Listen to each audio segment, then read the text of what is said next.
रिम झिम करत आवे गौरी पुत्र गणेश। प्रथम निमंत्रण आपको श्री ब्रह्मा विष्णु महेश, श्री ब्रह्मा विष्णु महेश, श्री ब्रह्मा विष्णु महेश।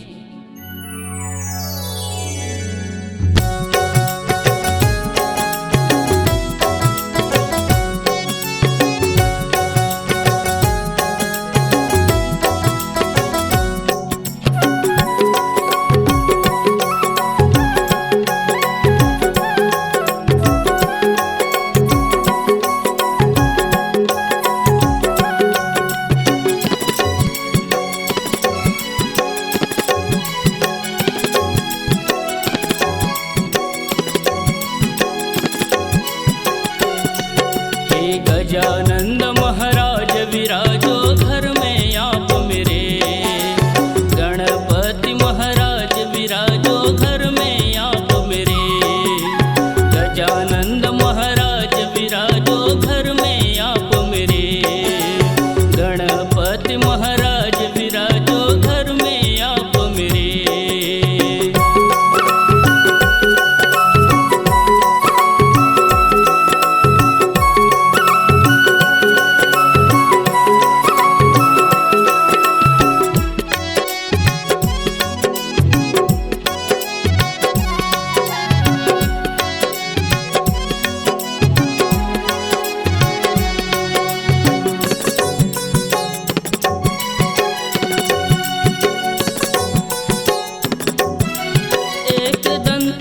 बदन विनायक चार चतुर्भुज हे धारी, चार चतुर्भुज हे धारी, चार चतुर्भुज हे धारी। माथे पर तुम तिलक सोहे, मूस की हो सवारी, मूस की करते सवारी, मूस की करते सवारी। गजानंद महाराज विराजो घर में आप मेरे, गणपति महाराज विराजो घर में आप मेरे। गजानंद महाराज विराजो घर में आप मेरे, गणपति महाराज विराजो घर में आप मेरे।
गजानंद महाराज